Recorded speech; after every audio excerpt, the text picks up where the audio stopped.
For generations, our understanding of the Maya civilization was largely confined to the visible ruins, majestic pyramids, intricate temples, and sprawling plazas that hinted at a complex society. But the sheer density of the rainforest, a natural guardian of secrets, obscured much of their true urban and infrastructural achievements. Traditional archaeological methods, while invaluable, were painstakingly slow and often limited in their scope, allowing only glimpses into the vastness of the Maya world. We thought we knew the Maya, didn't we? But what if what we knew was just the tip of the iceberg? The primary challenge in understanding the full extent of the Maya civilization has always been the environment itself. The Petén Basin in Guatemala, a heartland of Maya culture, is characterized by incredibly dense jungle. This isn't just a few trees, we're talking about a thick, almost impenetrable green blanket that hides everything beneath it. How do you map an entire ancient civilization when you can barely see 5 feet in front of you? How do you find cities, agricultural systems, and roads that have been reclaimed by nature for over 1,000 years? It's like trying to find a needle in a haystack, but the haystack is a continent-sized jungle, and the needle is an entire lost world. Is it even possible to truly grasp the scale of their engineering without seeing the whole picture? The game changer arrived in the form of LiDAR, light detection and ranging technology. Imagine a plane flying over the jungle, not just taking pictures, but firing millions of laser pulses down to the ground every second. These lasers, unlike traditional aerial photography, can penetrate the dense canopy, bouncing off the actual ground and any structures on it. The returning laser signals create a highly detailed, 3-dimensional map of the terrain, effectively stripping away the jungle digitally. It's like having X-ray vision for archaeologists. This isn't just about finding a few new ruins. It's about seeing the entire landscape as the Maya saw it, revealing an interconnected world far more complex than previously imagined. We're talking about vast urban centers, intricate irrigation systems, and those incredible superhighways, raised causeways, known as Sac Biab, that connected cities and towns across hundreds of miles. These aren't just paths, they're engineered roads, some wide enough for multiple people to walk abreast, designed to facilitate trade, communication, and movement across their vast empire. Does that sound like a primitive civilization to you? Or does it hint at a level of planning and organization that rivals modern infrastructure projects? The true aha moment came with the Pacunum LiDAR initiative, a groundbreaking project that mapped over 2,100 square kilometers of the Maya Biosphere Reserve in Guatemala. The results were staggering. What emerged was not a collection of isolated city-states, but a sprawling, interconnected megalopolis, home to millions more people than previously estimated, perhaps as many as 10 to 15 million in the late Classic period. The LiDAR data revealed nearly 1,000 previously unknown settlements, extensive agricultural terracing that could feed this massive population, and a dense network of Sac Biab, some stretching for dozens of miles, linking these urban centers. We're talking about a population density and an agricultural output that completely rewrites our understanding of ancient Mesoamerica. It's like discovering an entire hidden continent of civilization right under our noses.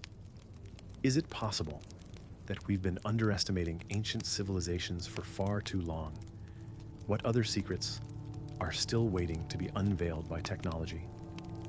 LiDAR has truly revolutionized Maya archaeology, transforming our perception of this ancient civilization from scattered city-states to a highly integrated, densely populated empire. The superhighways and the vast network of settlements they connected are not just archaeological curiosities.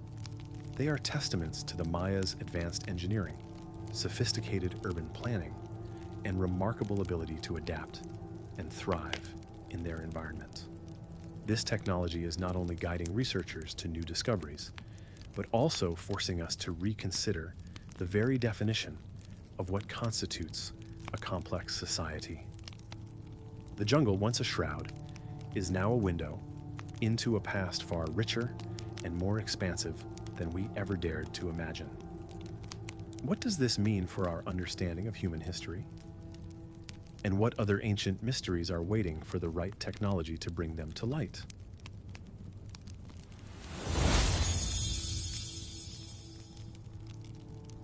Lost Egyptian city of Thonis-Heracleion. Imagine a bustling port city, a gateway to ancient Egypt, where pharaohs were crowned and trade ships from across the Mediterranean docked, laden with exotic goods. A city so vital, so grand, that it was mentioned in ancient Greek texts and visited by legendary figures. Then, imagine it vanishing without a trace, swallowed by the sea, becoming nothing more than a myth whispered through generations. Is this a tale from a fantasy novel, or could such a place truly exist? Prepare to dive deep into the waters off the coast of Egypt, because we're about to uncover the incredible story of Thonis-Heracleion, a city that defied time and re-emerged from the depths. For centuries, the existence of Thonis-Heracleion was shrouded in mystery. Historians and archaeologists debated whether it was one city or two, a mythical place or a forgotten reality. Ancient Greek writers like Herodotus and Diodorus Siculus spoke of Heracleion, a significant port where Heracles himself was said to have visited. Egyptian inscriptions, however, referred to a city called Thonis, also a major trading hub. Was it possible these were one and the same? The lack of physical evidence made it a tantalizing enigma, a ghost of a city that once stood at the mouth of the Nile. We thought we knew the major ancient Egyptian cities, didn't we? But what if one of the most important was simply lost? The primary challenge in finding Thonis-Heracleion was its location, underwater. The city, situated in the canopic mouth of the Nile Delta, was built on unstable ground, susceptible to subsidence, rising sea levels, and seismic activity. Over time, the very earth beneath it gave way, and the city gradually sank into the Mediterranean Sea. This wasn't a sudden, dramatic event like Pompeii, but a slow, relentless descent over centuries.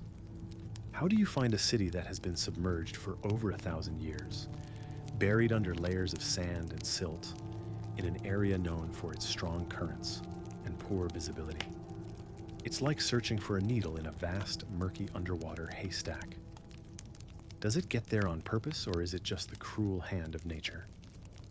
The breakthrough came in 2000, when a team led by French underwater archaeologist Frank Godiot, working with the European Institute for Underwater Archaeology, IEASM, stumbled upon an incredible discovery in Aboukir Bay, near Alexandria. Using advanced sonar equipment and magnetometers, they began to detect anomalies on the seabed. What they found was not just a few scattered ruins, but an entire city, remarkably well preserved, lying beneath meters of sand and water. The sheer scale of the discovery was breathtaking. Colossal statues of pharaohs and gods, sphinxes, temples, and hundreds of anchors and shipwrecks, all lying on the seafloor. The artifacts bore inscriptions that confirmed it.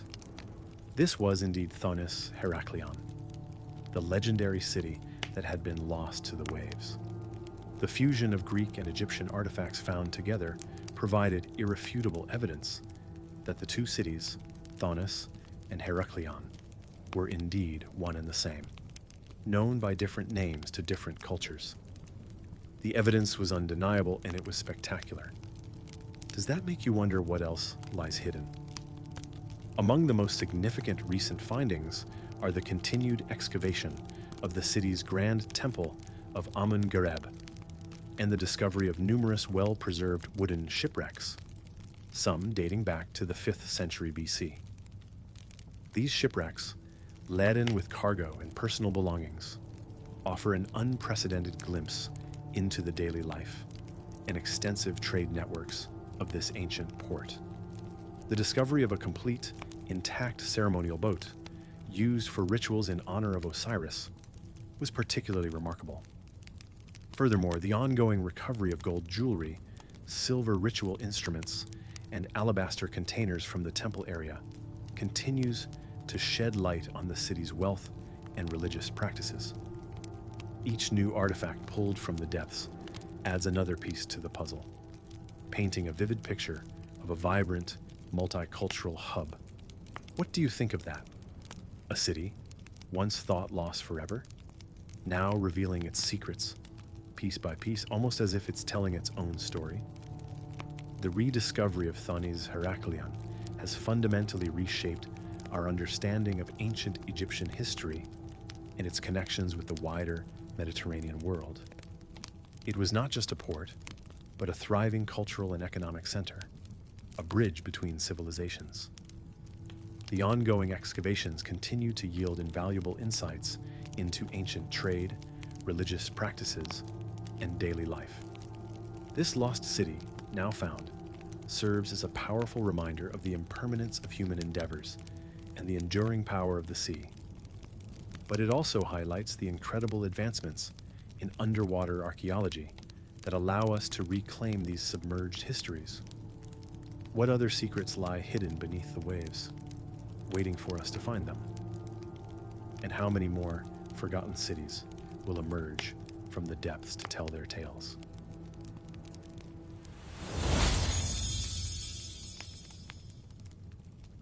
The true colors of ancient Greek statues.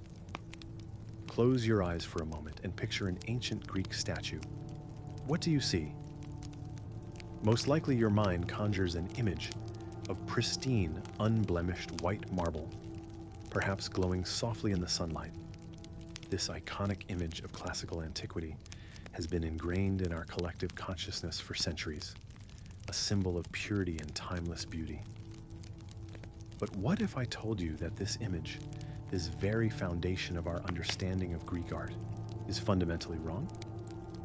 What if these statues, the ones we revere for their stark whiteness, were actually vibrant, dazzling, and even shockingly colorful? Can you imagine how different our perception would be? Prepare to have your perception of ancient Greece completely transformed. For generations, art historians, archaeologists, and the general public have admired ancient Greek and Roman sculptures for their elegant, unadorned marble forms. The Renaissance, in particular, cemented this aesthetic, with artists striving to emulate what they believed to be the classical ideal of white, pure sculpture. This perception was further reinforced by centuries of exposure to weathered and faded artifacts, where any original pigments had long since vanished. We thought we knew what these masterpieces looked like, didn't we? We admired their minimalist beauty, their stark lines, and the way the light played on their smooth surfaces. But what if our admiration was based on a misunderstanding, a historical oversight that obscured a much richer, more vibrant reality? The challenge lies in the ephemeral nature of ancient pigments. Organic dyes and mineral paints, exposed to millennia of sunlight, rain, and burial, simply don't survive well. When archaeologists first unearthed these statues, the colors were often already gone, or only faint, almost invisible traces remained. This led to the prevailing assumption that the statues were always intended to be white. How do you prove that something that has seemingly vanished ever existed? How do you convince an entire world that has grown accustomed to one aesthetic that the truth is entirely different? It's like trying to reconstruct a vibrant tapestry from a few faded threads. Does it get there on purpose, this idea of white purity? Or is it just a consequence of time and decay? The revolution in our understanding began with meticulous scientific investigation. Modern analytical techniques, such as UVVIS spectroscopy, X-ray fluorescence, XRF, and raking light photography have allowed researchers to detect microscopic traces of pigments that are invisible to the naked eye. These techniques can identify the chemical composition of the remaining paint particles, revealing the exact colors used by ancient artists. For example, analysis has shown that red was often derived from cinnabar or madder root, blue from Egyptian blue, and yellow from ochre. These weren't subtle washes. We're talking about bold, often garish, to our modern sensibilities, applications of color. Imagine the Parthenon frieze, not as a series of stark white figures, but as a riot of blues, reds, yellows, and greens, with intricate patterns on clothing and accessories.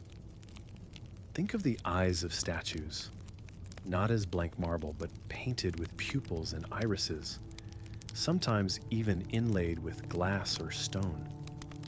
This isn't just about adding a splash of color. It's about fundamentally altering the emotional impact and narrative power of these sculptures. What do you think of that? Does it change your perception of these ancient masterpieces? One of the most compelling pieces of evidence comes from the ongoing Gods in Color exhibition, which showcases scientifically informed reconstructions of ancient statues, painted as they would have appeared in antiquity. These reconstructions, based on years of painstaking research and analysis of surviving pigment traces, are often startling.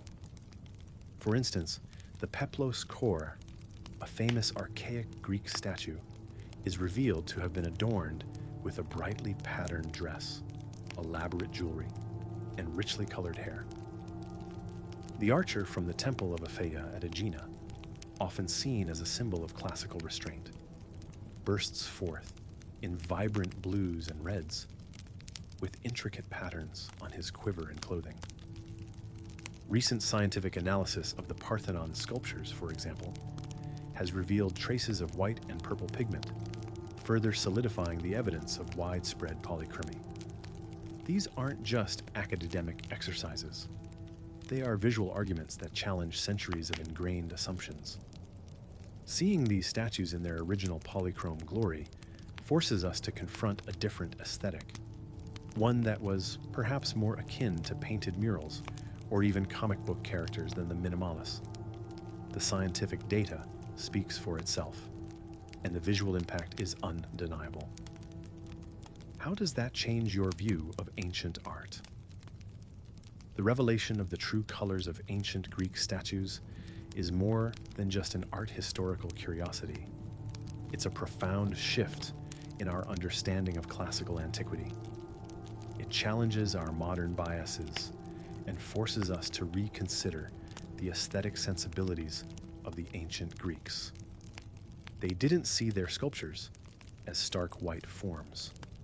They saw them as living, breathing, colorful representations of gods, heroes, and mortals. This discovery reminds us that our interpretations of the past are often shaped by our own cultural lenses and the accidents of preservation. It encourages us to look beyond what is immediately visible and to embrace the complexities and vibrant realities of ancient civilizations. What other aspects of history have we misunderstood because of incomplete evidence or modern preconceptions? And how many more colorful truths are waiting to be uncovered, challenging our long-held beliefs?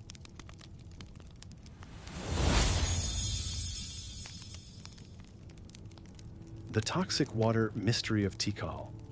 Imagine a thriving ancient city, a jewel of its civilization, with towering temples reaching for the sky and a vast population living in harmony with their environment. Now imagine that same city, seemingly at the peak of its power, mysteriously abandoned, its grand structures left to be reclaimed by the jungle. What could cause such a dramatic collapse? Was it war, famine, or something far more insidious? Something hidden in plain sight, or rather in plain water? Prepare to uncover a chilling mystery that might just explain the downfall of one of the greatest Maya cities, Tikal. What if the answer was hiding in plain sight? Tikal, located in present-day Guatemala, was one of the largest and most powerful city-states of the ancient Maya civilization. For centuries, it flourished, boasting impressive architecture, complex social structures, and a sophisticated understanding of astronomy and agriculture. Its population swelled to tens of thousands, sustained by ingenious water management systems designed to capture and store rainwater during the long dry seasons. But around the 9th century CE, something went terribly wrong. The city, along with many other Maya centers in the southern lowlands, experienced a rapid decline, leading to its eventual abandonment. We thought we understood the general reasons for the Maya collapse, didn't we? Drought, deforestation, warfare. But what if there was a hidden killer, a silent assassin lurking in their most vital resource? The Maya civilization in the southern lowlands, including Tikal, relied heavily on rainwater collected in vast reservoirs. Unlike other regions with abundant rivers or lakes, this area experienced distinct wet and dry seasons, making water storage crucial for survival. The challenge was not just collecting enough water, but keeping it potable for an entire year, especially during prolonged droughts. How do you manage a city-sized water supply without modern filtration or sanitation? How do you prevent stagnation and contamination in open-air reservoirs? And what happens when the very water you depend on for life becomes a source of death? It's like a ticking time bomb, isn't it? Does it get there on purpose, this vulnerability? Or is it just an inherent risk of their environment? Recent archaeological and scientific investigations have shed new light on this ancient mystery. Researchers from the University of Cincinnati, analyzing sediment cores from Tikal's main reservoirs, made a startling discovery.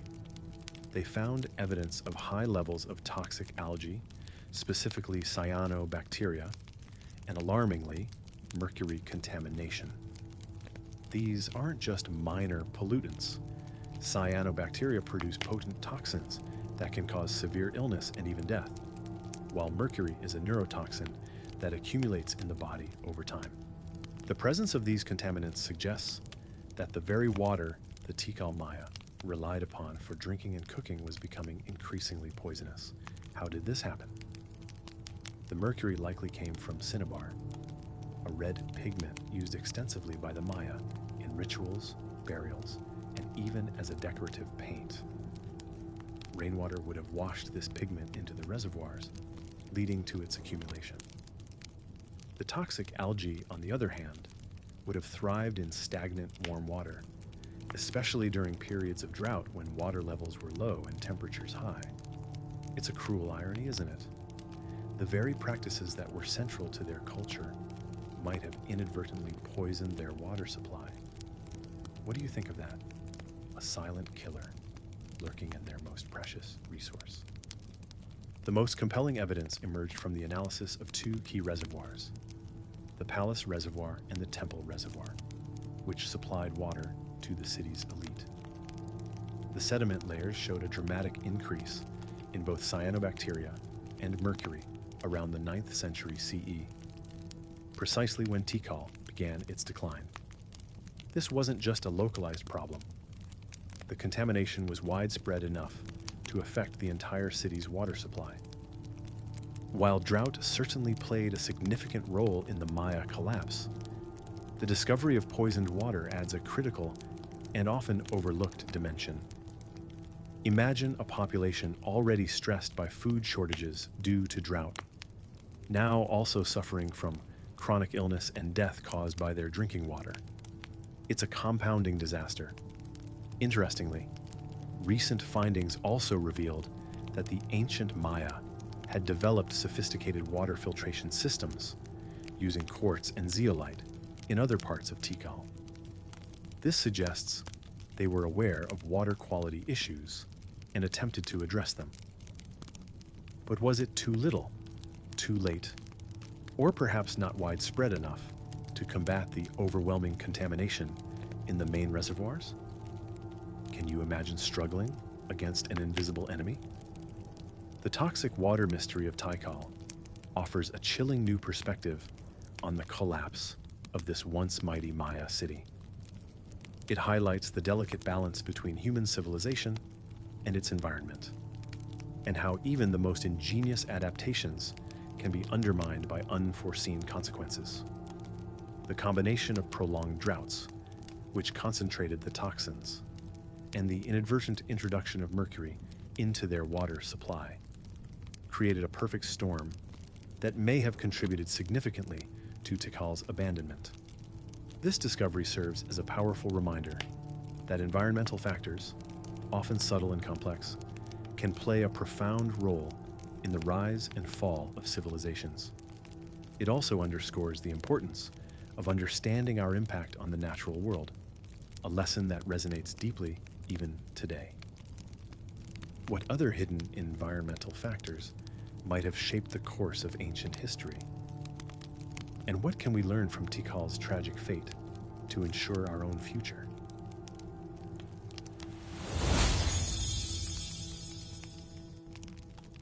Ancient Egyptian ink recipes. Imagine a world without ballpoint pens, without printing presses, without even pencils. How would you record your history, your beliefs, your laws? For thousands of years, the ancient Egyptians faced this challenge, and they met it with remarkable ingenuity.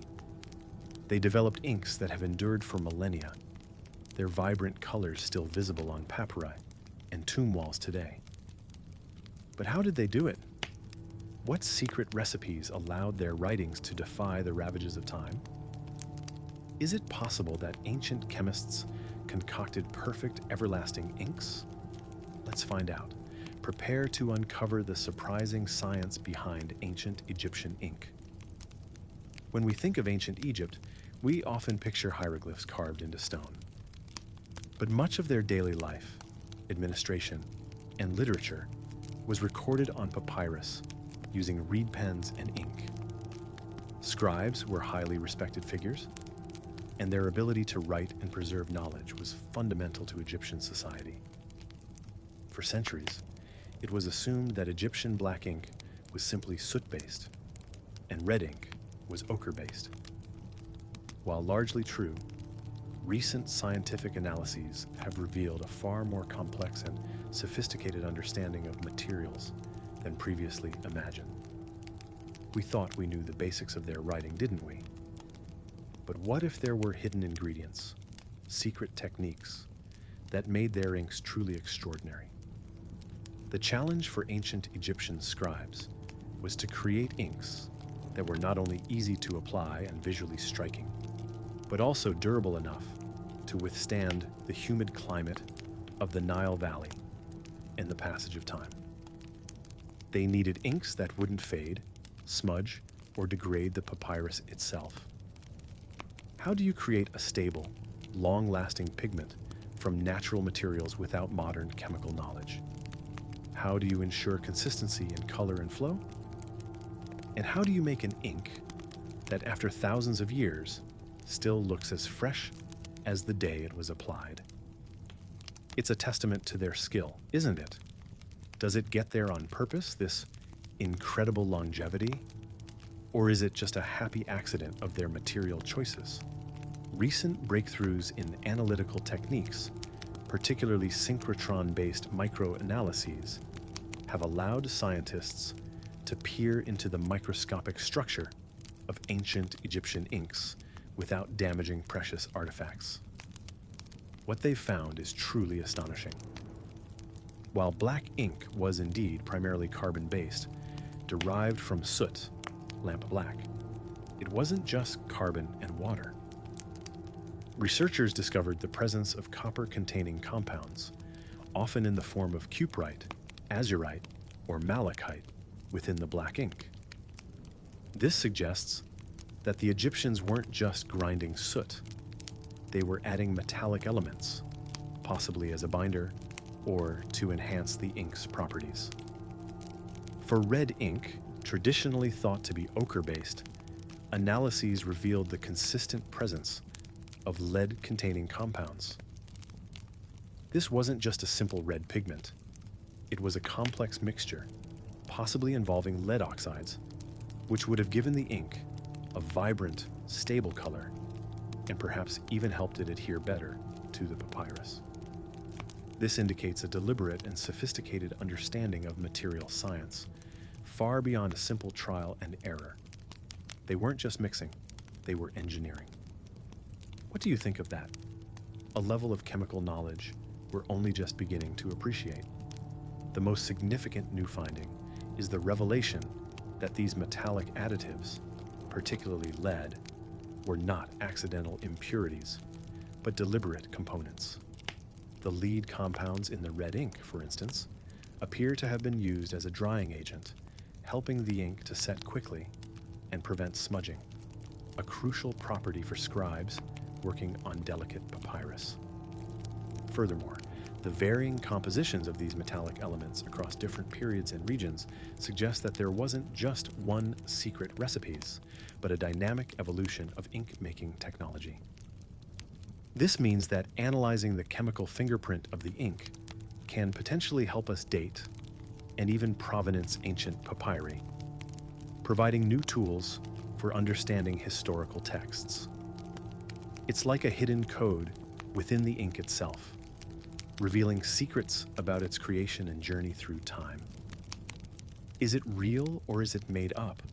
This idea that the ink itself holds historical clues. The science says it's very real, and it's revolutionizing how we study ancient documents. The study of ancient Egyptian ink recipes has moved far beyond simple observation, revealing a sophisticated understanding of chemistry and material science that allowed them to create incredibly durable and vibrant writing tools. The deliberate inclusion of metallic elements, particularly copper and lead, showcases their advanced knowledge of pigments and binders. This isn't just about how they wrote. It's about how they preserved their knowledge, their history, and their culture for thousands of years. The enduring legacy of their inks reminds us that innovation is not exclusive to modern times, and that ancient civilizations often possessed a profound grasp of the natural world. What other everyday objects from antiquity hold such surprising scientific secrets? And what can we learn from their ingenuity to inspire our own innovations today?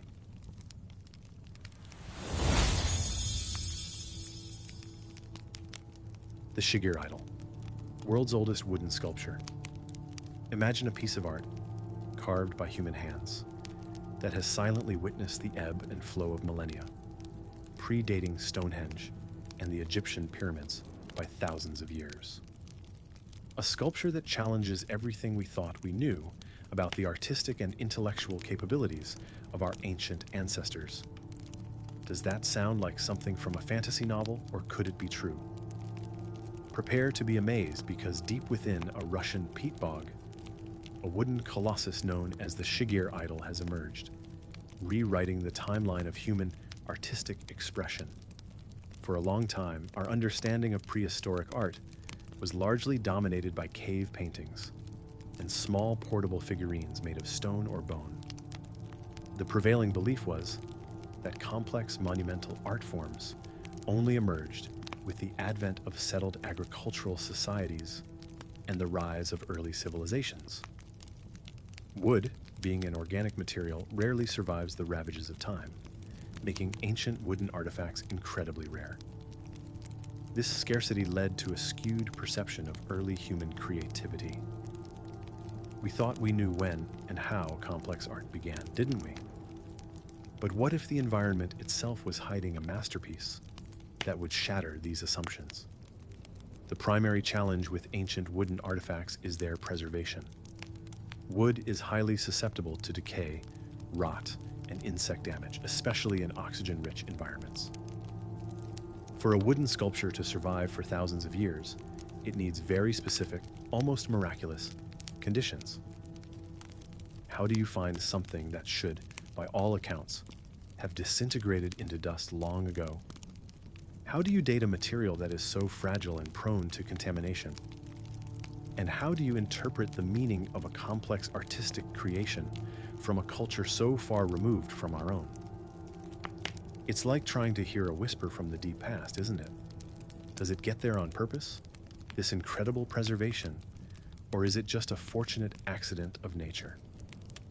The Shigir Idol was discovered in 1890 in a peat bog near Kirovgrad, Russia, in the Ural Mountains. Peat bogs are incredibly unique environments, characterized by high acidity, low oxygen levels, and cold temperatures, conditions that act as natural preservatives, essentially pickling organic materials. This is why the Shigir Idol, carved from a larch tree, survived for so long. When it was first unearthed, it was in several fragmented pieces, but archaeologists were able to reconstruct much of its original form. The idol, which originally stood an astonishing 17 feet tall, is covered in geometric patterns, zigzags, and most strikingly, several carved faces. These aren't just random doodles, they are intricate, deliberate designs that suggest a complex, symbolic system. For decades, its age was debated, with initial estimates placing it around 9,000 years old. But even that was considered incredibly ancient for a wooden sculpture. What do you think of that? A wooden statue, taller than a modern-day giraffe, carved by hands thousands of years ago, just waiting to be found. The true revelation came with more precise radiocarbon dating techniques. In 2018, a team of German and Russian scientists conducted a new analysis using accelerator mass spectrometry on microsamples from the idol inner layers, ensuring no contamination from preservation efforts. The results were astounding. The Shigir Idol was determined to be approximately 12,100 years old, pushing its creation back to the very end of the last ice age, during the Mesolithic period. This makes it more than twice as old as the Egyptian pyramids and Stonehenge. This redating has profound implications.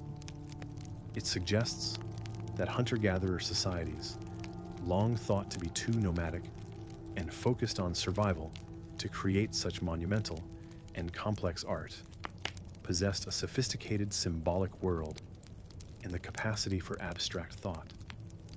The carved faces and geometric motifs are now interpreted as representing spirits, deities, or perhaps even maps of their world, conveying complex narratives.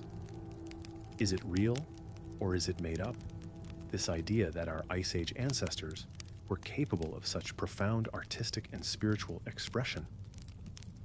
The science is clear, and it forces us to reconsider the very origins of monumental art and organized religion. The Shigir Idol is more than just the world's oldest wooden sculpture. It's a tangible link to the deep past, a silent witness to the intellectual and artistic capabilities of our ancient ancestors. Its remarkable preservation in the peat bog has allowed us to glimpse a level of cultural sophistication that challenges long-held assumptions about early human societies. The idol forces us to expand our understanding of when and how complex art, symbolism, and perhaps even early forms of mythology emerged. It reminds us that the human drive to create, to express, and to understand the world around us is an ancient and fundamental part of our shared heritage. What other treasures lie hidden, waiting for the right conditions or the right technology to reveal them? And how much more of our own history is waiting to be rewritten by discoveries like the Shigir Idol?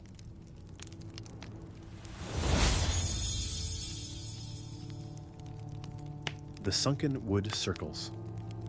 Imagine walking along a seemingly ordinary beach, the tide receding to reveal not just sand and shells, but something ancient, something monumental, something that shouldn't be there. A circle of massive upturned tree trunks, perfectly preserved, emerging from the depths as if from another time. Does that sound like something from a fantasy movie? Or could such a mysterious structure truly exist? Prepare to be transported to the shores of ancient Britain, where the sea guards the secrets of a forgotten ritual, and where sunken wood circles whisper tales of a world long past. For centuries, our understanding of prehistoric monuments has been dominated by stone circles like Stonehenge and Avebury.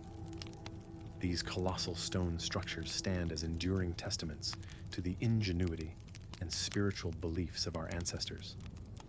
However, the use of wood, a far more perishable material, was equally, if not more, prevalent in ancient construction and ritual. The challenge, of course, is that wood rarely survives the passage of millennia.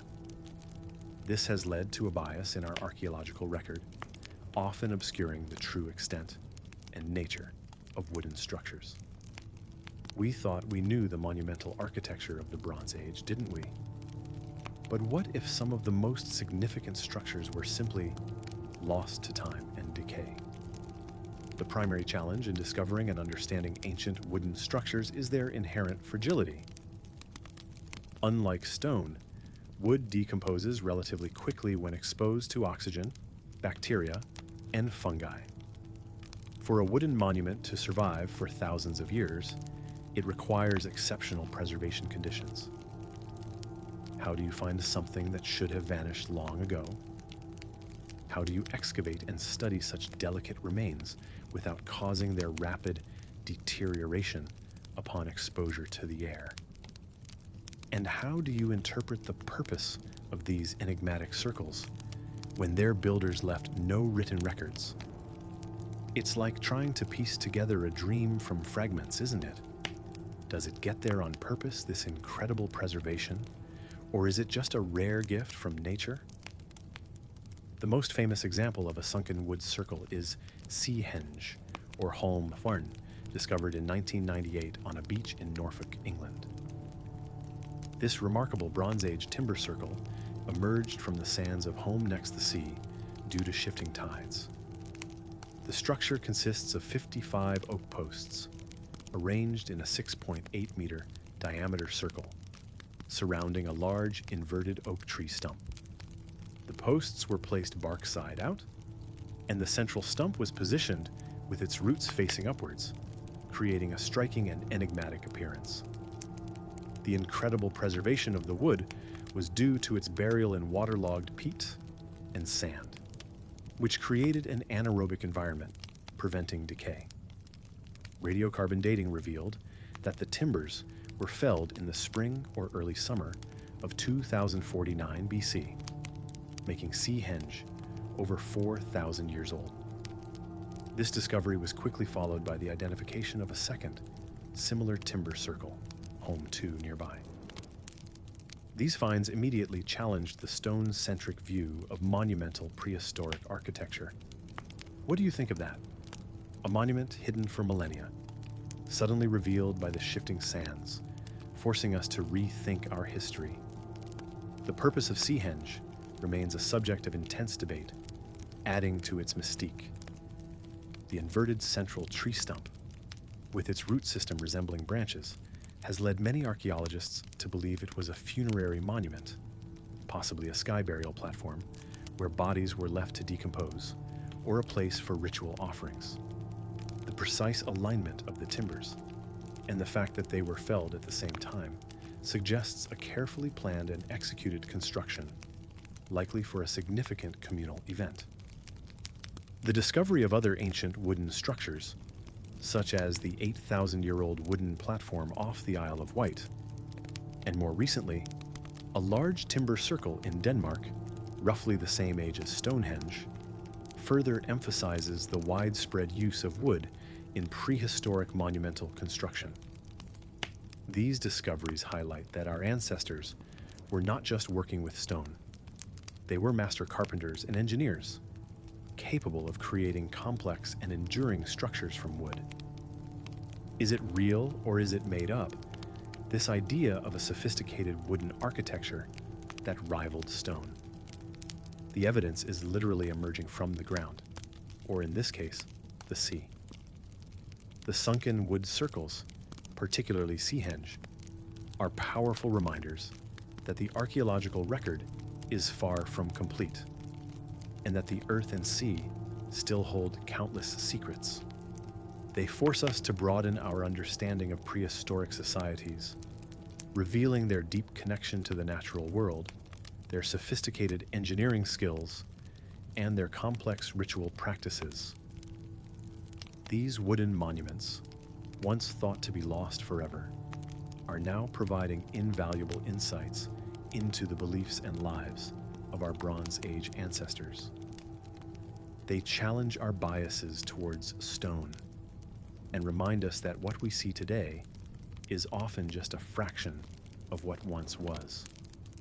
What other wooden wonders lie hidden beneath our feet, waiting for the right conditions to reveal themselves?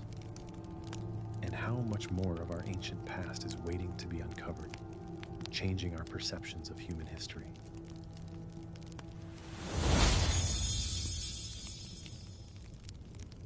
Reading the burnt scrolls of Herculaneum. Imagine a catastrophic event, a volcanic eruption so powerful it freezes a moment in time, preserving not just buildings and bodies, but an entire library of ancient knowledge. Now imagine that knowledge contained within delicate papyrus scrolls, being carbonized by the intense heat, turning them into brittle, unreadable lumps of charcoal. For centuries, these scrolls have been a tantalizing mystery, a lost library of antiquity, seemingly beyond our grasp. But what if I told you that, against all odds, we are finally beginning to read them, unlocking secrets thought lost forever? Can you believe it? Prepare to witness a scientific miracle as technology breathes life back into the burnt words of Herculaneum.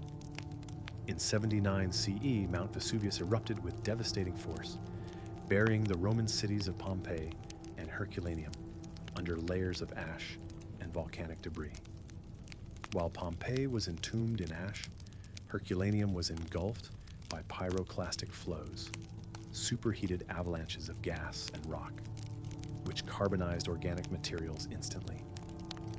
Among the most extraordinary finds in Herculaneum was a villa, believed to belong to Julius Caesar's father-in-law, which contained a vast library. The scrolls within this library, estimated to be over 1,800 in number, were not incinerated to ash, but were baked into solid charcoal-like cylinders. For centuries, attempts to unroll them resulted in their disintegration, making them famously unreadable. We thought these texts were lost forever, didn't we? But what if the very force that destroyed them also preserved them in a unique way?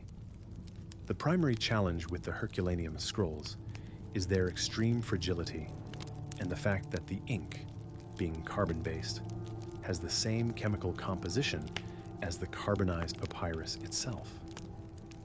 This makes the text virtually invisible to the naked eye and traditional imaging techniques. Any attempt to physically unroll them would cause them to crumble into countless fragments. How do you read a book that you can't open, whose pages are fused together, and whose words are indistinguishable from the background?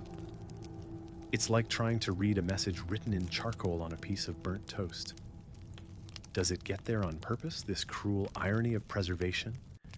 Or is it just a tragic consequence of Vesuvius's fury?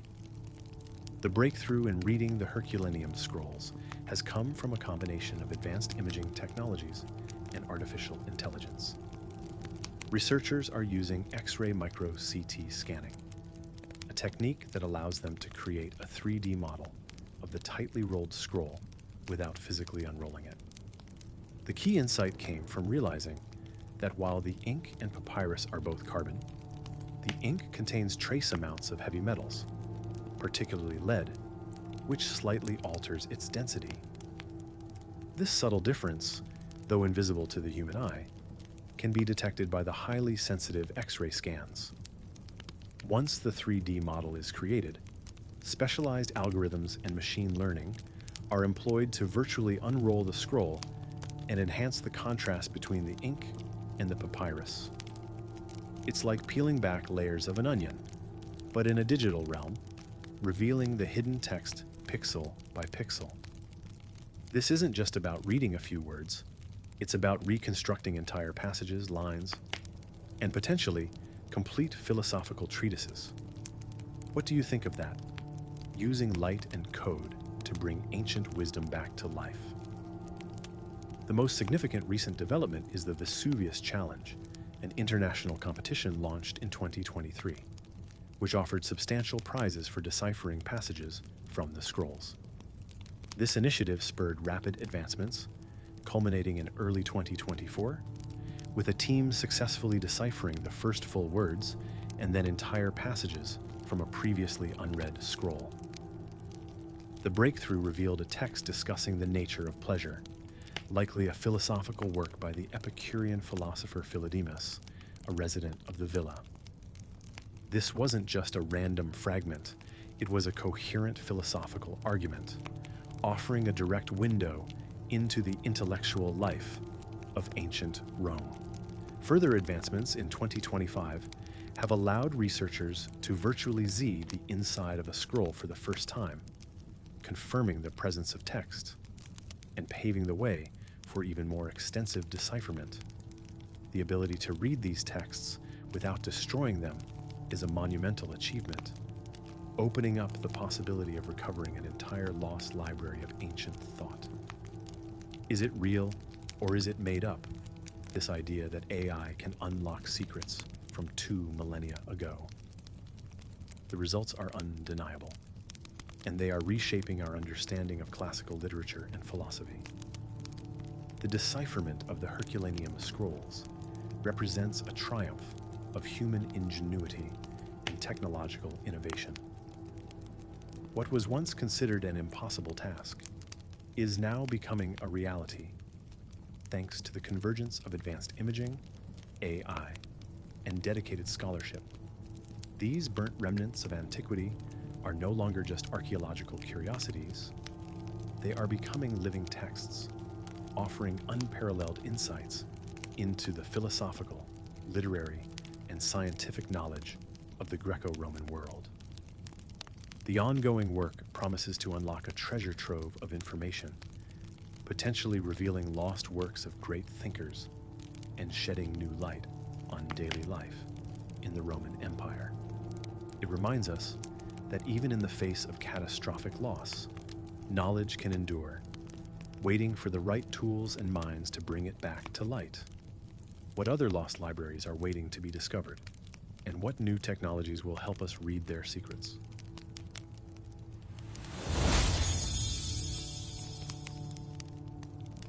Chankillo Solar Observatory.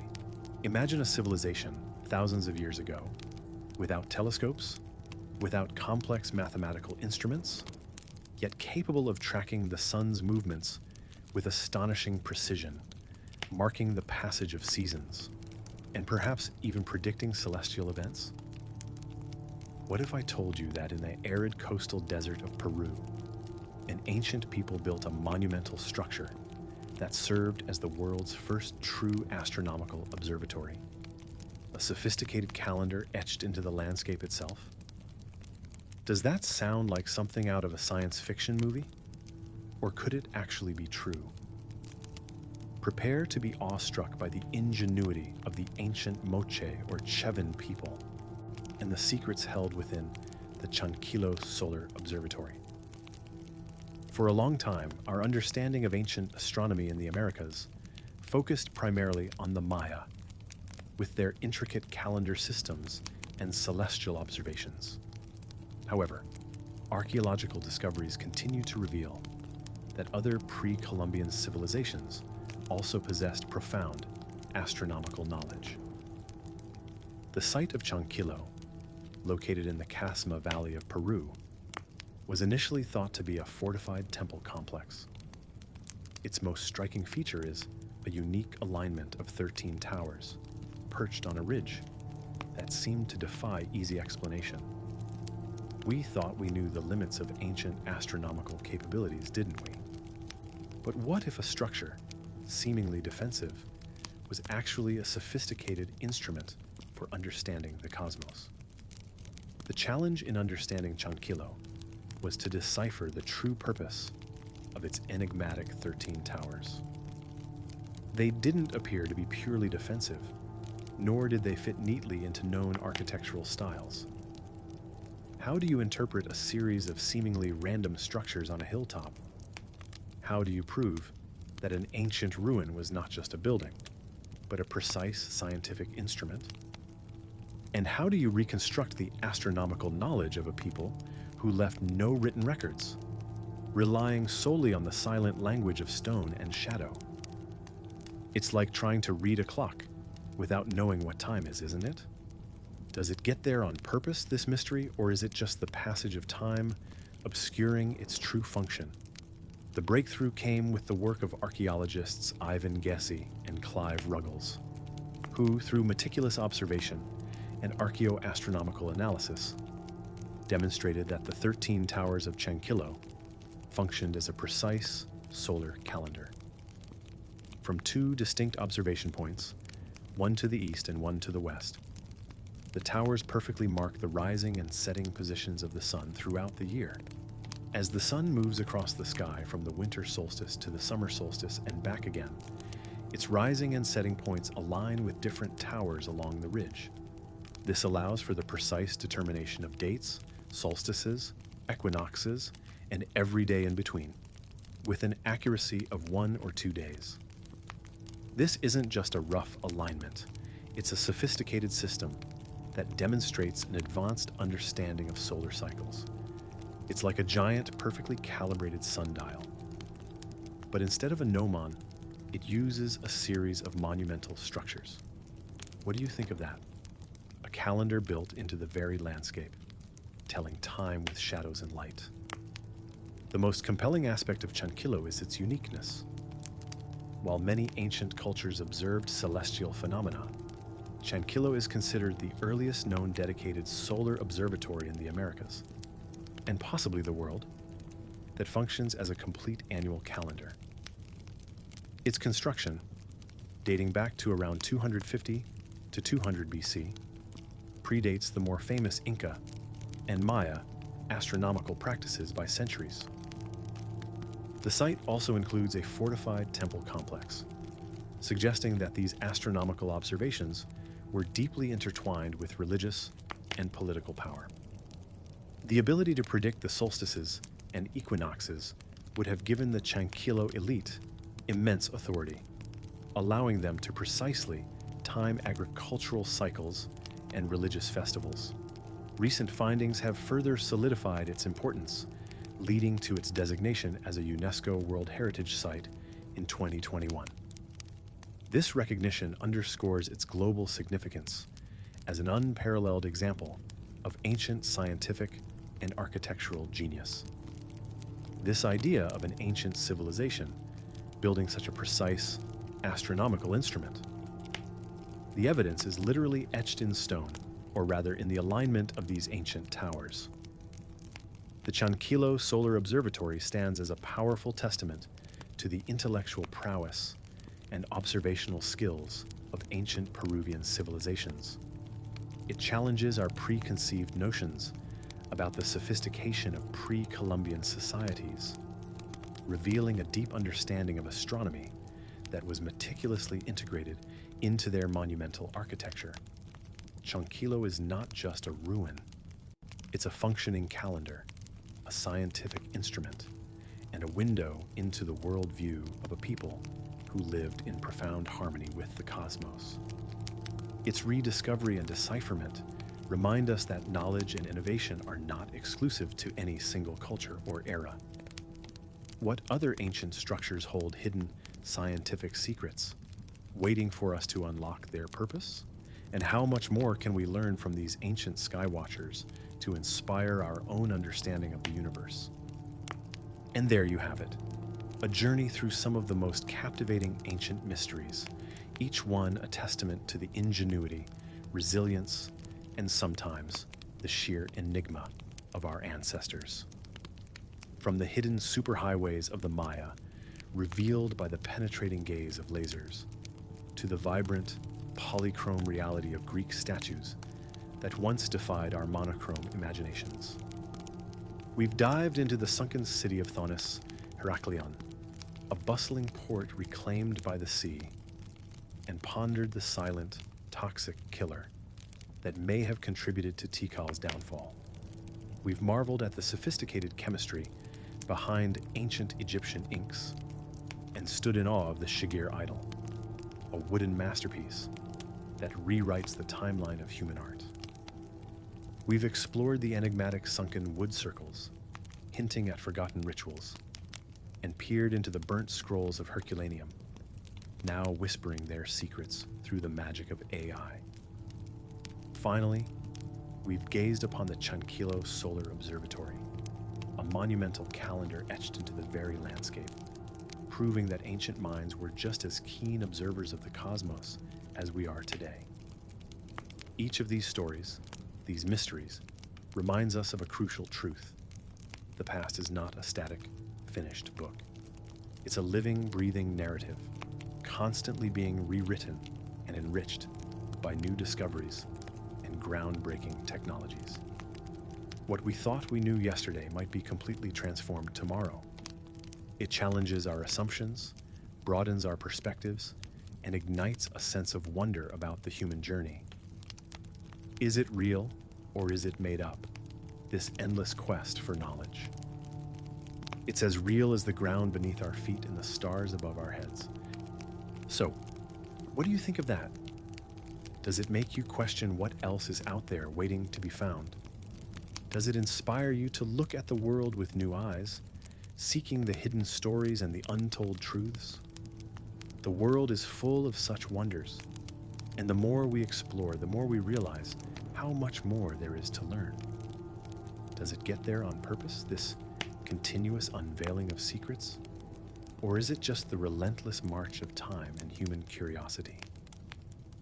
This journey into ancient mysteries is far from over. There are countless more secrets hidden beneath the sands, within the depths of the oceans, and buried in the forgotten corners of our planet. And with every new tool, every new technique, we get closer to understanding the full tapestry of human history.